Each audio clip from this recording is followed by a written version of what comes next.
পূর্ণব্রহ্ম শ্রী শ্রী ঠাকুর হরিচাঁদ দেহ রাখার পরে তিনি মাঝে মাঝেই আবার দেহ ধরে তৎপুত্র স্বয়ং শিব গুরুচাঁদ ঠাকুরের কাছে তিনি গভীর রাত্রিতে আসতেন। বাবা আর ছেলের মধ্যে কথোপকথন হতো। প্রভুপাদ জগদীশ তখন ওরা কান্দি ধামে।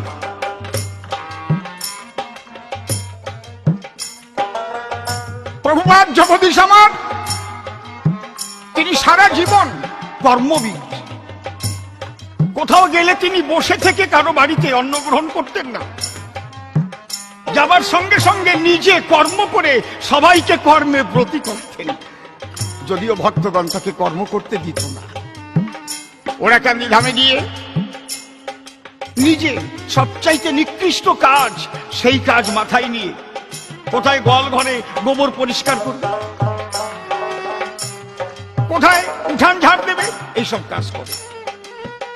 আর গভীর নিশীতে মনে মনে ভাবে কবে সেই দয়াল হরির দেখা পাবো।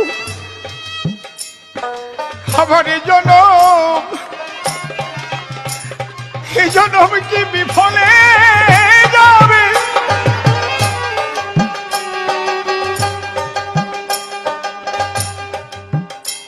গুরুচাঁদ ঠাকুরের ঘরের পাশে চুপ করে একদিন বসে বসে কাঁদছে। হঠাৎ শুনতে পারে গভীর রাত্রিতে ওই ঘরের মধ্যে একা গুরুচাঁদ শুয়েছিল, কিন্তু কার সঙ্গে যেন কথোপকথন করে। ব্যাপার কি? একা গুরুচাঁদ শুয়েছিল খাটের ওই উপরে, কার সঙ্গে কথা বলে গভীর রাত্রি ভোরে। প্রভুপাদ জগদীশ করিল চিন্তন, ওই ঘরে এক রাত্রি আমার কাটাতে আকিঞ্চন। পরের রাত্রিতে ওই খাটের নিচে যায়, চুপ করে জগদীশ সেখানে লুকায়। গুরুচাঁদের খাটের তলায় লুকাইয়েছিল গভীর রাত্রে দয়াল হরি যখন এতে এলো।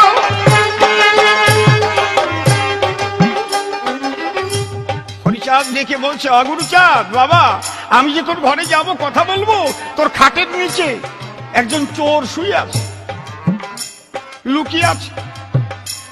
গুরুচাঁদ বলছে, বাবা তুমি যাকে চোর বলছো তো আর কিছু চুরি করে না বাবা।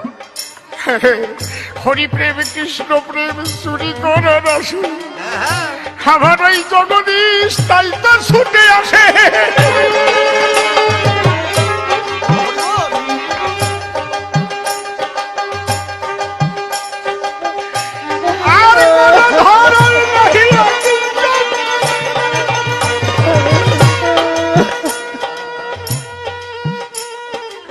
তুমি ওকে কি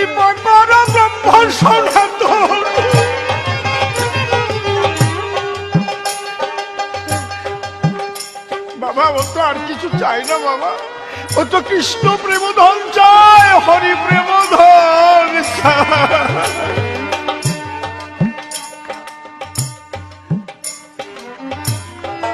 বাবা। ওকে কি পাবো তুমি? হরি ঠাকুর বললেন, গুরুচাঁদ তুই বলছিস, ওকে ডাক দে, আমি আসছি। গুরুচাঁদ ডাক দিল, জগদীশ একবার উঠে এসো, দেখে যাও সারা জীবন যাকে দেখবার জন্য কীর্তন করেছ সেই দয়াল হরি তোমাকে দেখা দিতে এসেছে।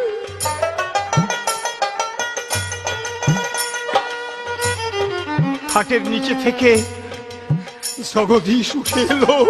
হরি ঠাকুর তার দেহ ধারণ করে গুরুচাঁদ আর হরিচাঁদ আর জগদীশ একখানের পরে মহামিলন হলো। একবার হরি হরি হরি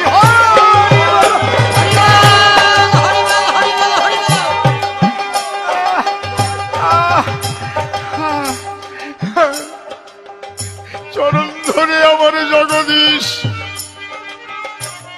কেঁদে কেঁদে বলছে, প্রভু আমার এমন ভাগ্য নাই যে তোমার দেখা পাই, তুমি কৃপা করে দেখা দিলে। হরিচাঁদ গুরুচাঁদের শক্তি জগদীশে দিল, জগদীশ ভাবময় পাগল হয়ে গেল। প্রেমানন্দে ওই জগদীশ হরি গুণ গায়, হরি হরি বলে আজ ধুলাতে উঠায়। প্রেমানন্দময় সদানন্দময়, যা দেখে তার মধ্যে ওই হরি দর্শন হয়।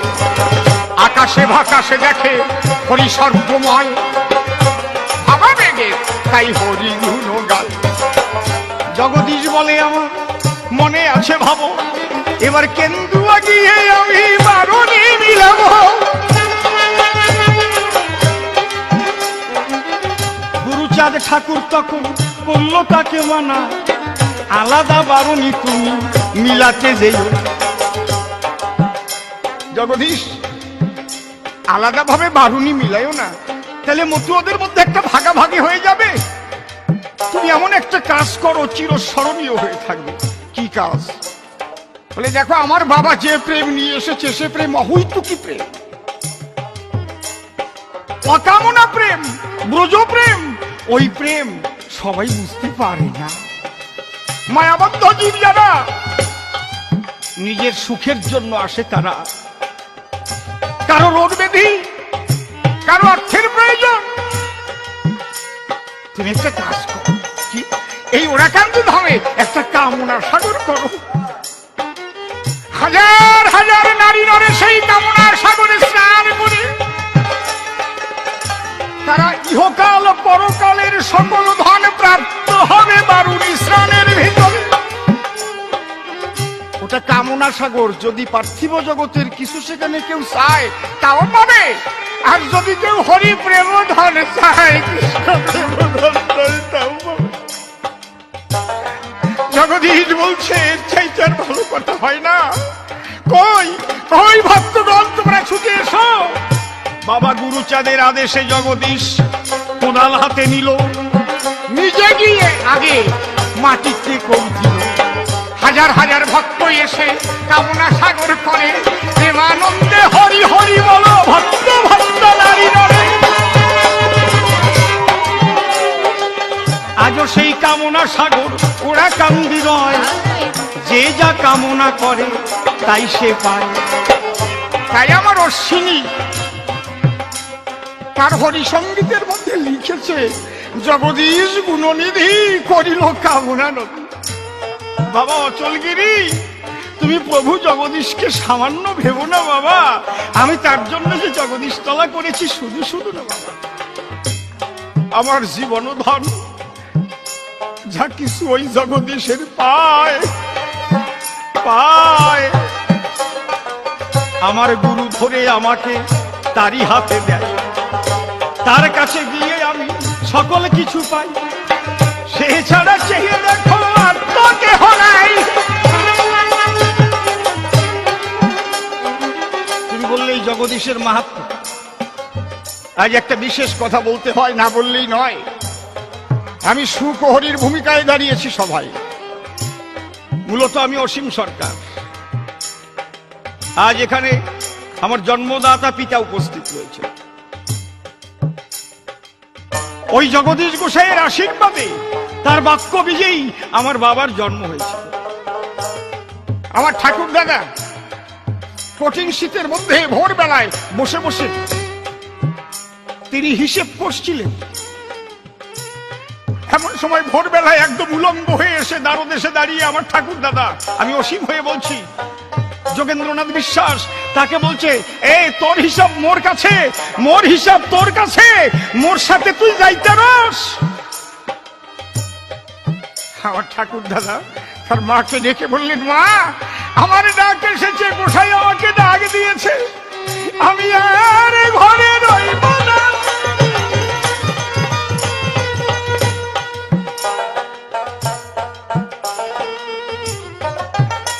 জগদীশ গোসাইয়ের সঙ্গে আমার ঠাকুর দাদা চলে গেল। 1 মাস পরে বাড়িতে ফিরে এলো। আমার বাবার ঠাকুর মা, আমার মাওই মা, তাকে বসতে চেলা দেওয়া কাঁথা দিল, খুব সুন্দর সেলাই করা। 1খানা নয় 2খানা নয় 18খানা কাঁথা ভরে জগদীশ গোসাই পায়খানা করে। আমার আমার সেই মাইমা বলছে, গোসাই তুমি কত পায়খানা করবে? এরকম 18খানা গাঁট আছে আমার, এক একটা গাঁটে 18খানা করে কাঁথা আছে, কেবল একটা গাঁটের কাঁথায় তুমি পায়খানা করেছো, আমার যোগেন্দ্রকে ছেলে না দিয়ে আজ যেতে দেব না। জগদীশ বলল, পরীক্ষা করে দেখলাম তোরা সহ্য করতে পারিস কিনা, তোদের ধৈর্য আছে কিনা, তবে আমি আশীর্বাদ আজি করে গেলাম দান, হ্যাঁ অবশ্যই হবে এই ঘরে সন্তান। সেই আশীর্বাদের বীজ দিয়ে গিয়েছিল, তাই রাজবল্লভ সরকারের জন্ম যে হলো। হরিবল হরিবল।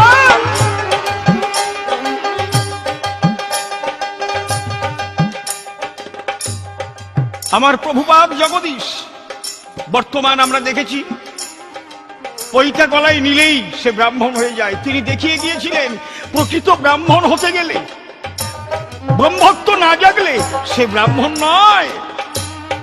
জন্মগত কখনো ব্রাহ্মণ হয় না, গুণগত হয়। তার প্রমাণে দিয়ে গেল দত্ত কেন্দুয়া গ্রামে, সেখানে বীরেন বোস ছিল নামে। বীরেন বসু নামে এক ভক্ত ছিল। জগদীশ গোসাই যখন সেই বাড়িতে গেল,